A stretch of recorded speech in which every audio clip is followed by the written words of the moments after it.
Hi, it's Gareth Thatcher here. This is quite an interesting one because I've been speaking to my colleague Haydra about the kind of sensitivities you would have dealing with Muslim clients, which of course in Birmingham Black Country is quite a frequent thing we have to deal with. And it's just looking at some of the issues that would arise from that. So hopefully you'll enjoy the recording with you. I interviewed Haydra and asked him some questions about it. He also took me to Friday prayer, very interesting, met the imam, really good experience, something I'd never seen before, but it's good from my perspective to understand some of the cultural sensitivities that you would have to deal with when dealing with overseas documents, particularly when it comes to identification, swear documents, etc. So have a listen, let us know what you think. Of course, if you've got any feedback, that will be great, but hopefully this is helpful. Thank you. Hi, so I'm joined by Haydar Ali, who's a colleague of mine, and today he's taking me to the mosque to see him undertake Friday prayer, but he works with me on the notary practice. So I'm going to ask him some questions about what a notary would do. I think the first thing I'd like to know is, we swear documents with Bibles, and obviously you have a Quran, so is there anything particular a notary or a person should be aware of when they're dealing with a Quran for swearing purposes? Yeah, so essentially when dealing with a Quran, it's you should handle it in a state of purity. Now, for Muslims, that means handling it with whilst being in wudu. Tell me what wudu is then, because that's good question. So essentially, it's a ritual process that we follow every time we pray or handle the Quran. So for our 5 daily prayers, we will typically do 5 wudus, although that's not necessary. There are a few things that can invalidate wudu, but it essentially involves putting water over your hands, face, arms, not in that particular order, but there is a strict order that you must follow.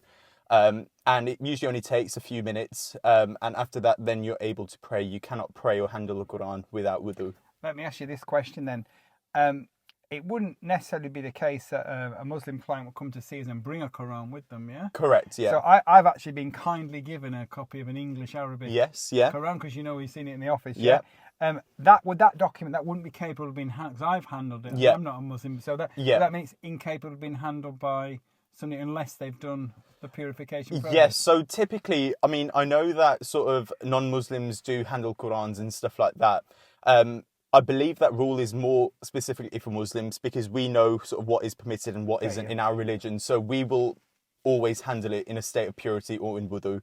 Yeah, I mean, they're just practical matters. So I think the other thing that interests me is, I know I met your sister when she came to our office, and there's a cultural thing around dealing with married women, single women. Correct. So if I've got a document for signature for a Muslim woman, and she comes to my office, what are the kind of protocols? What are the things I should look out for to be sent? Not to be overly sensitive, but to be respectful. Yeah, just to be aware. So essentially, in Islam, we believe that you can't shake hands or make any physical contact with a non-mahram for women. So essentially, it's quite an extended list, but if you're not a brother, an uncle, a father, you shouldn't really be making physical contact such as shaking hands with a Muslim woman. In that circumstance, what you'll usually find is that the woman will place a hand on her chest instead as a sign of respect, instead of offering her hand. So it's not that they're being... Would you do that in reverse? Yes, absolutely. You can do that in reverse, or you could just acknowledge it.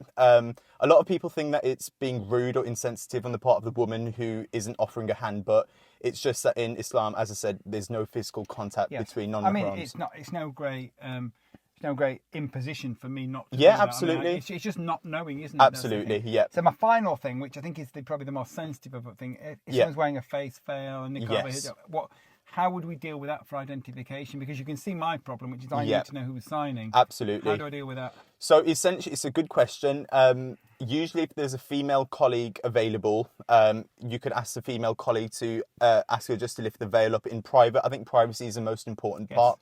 And they can verify the identity for you. But I do completely understand that it can be very difficult. I mean, as notaries, you have to establish exactly who you're dealing with and making sure that they're in the right capacity to sign the document. So there are a few practical steps, such as asking a female colleague if there is one available, or sort of trying to find another workaround. Yeah, it's quite difficult because our rules are very, as you know, because you've seen the rules and you want to become a notary yourself. Yeah, absolutely. Those rules are very, very clear about identification. Correct. Yeah. I mean, I wouldn't say I find it uncomfortable, but I recognise it's an issue straight away. Yeah. But I think the point of us having this conversation is people will listen to this. Yeah.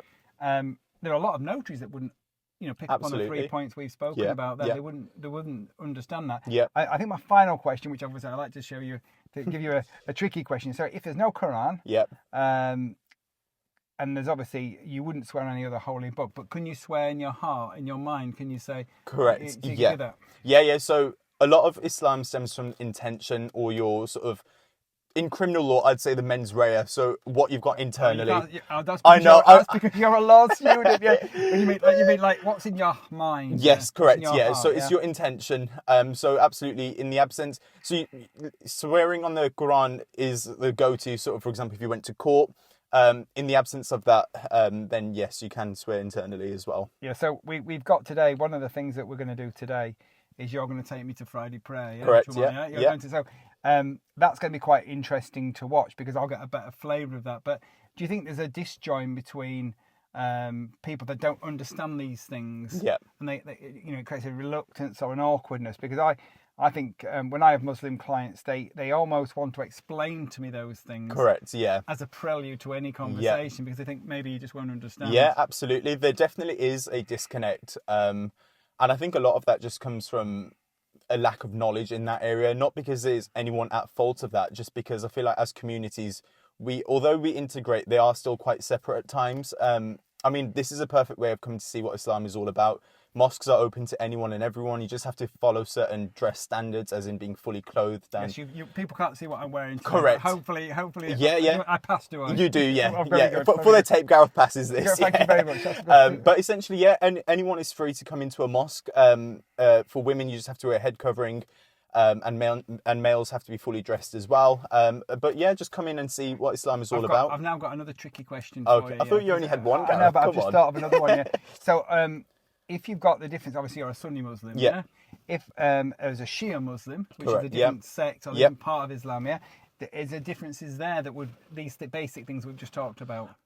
Essentially, I wouldn't think there would be. However, saying that, I don't have a great knowledge of that sect of Islam. We're going to have to find from a Shia background. This is our next task, isn't there it? you go, yeah, absolutely. But the fundamentals shouldn't be too dissimilar. However, as I say, you probably will need to speak to I'm asking slightly the wrong person the right question there. Yeah, absolutely. But that's good. I mean, thank you very much. No worries. Hader, obviously it's good to share this. People will listen to this, and I think they will take something away from it, which is that there's little basic things which show mutual respect on both parties, yeah? Correct, yeah. But also help us as notaries deal with documents properly without making it more difficult than we need to. Yeah.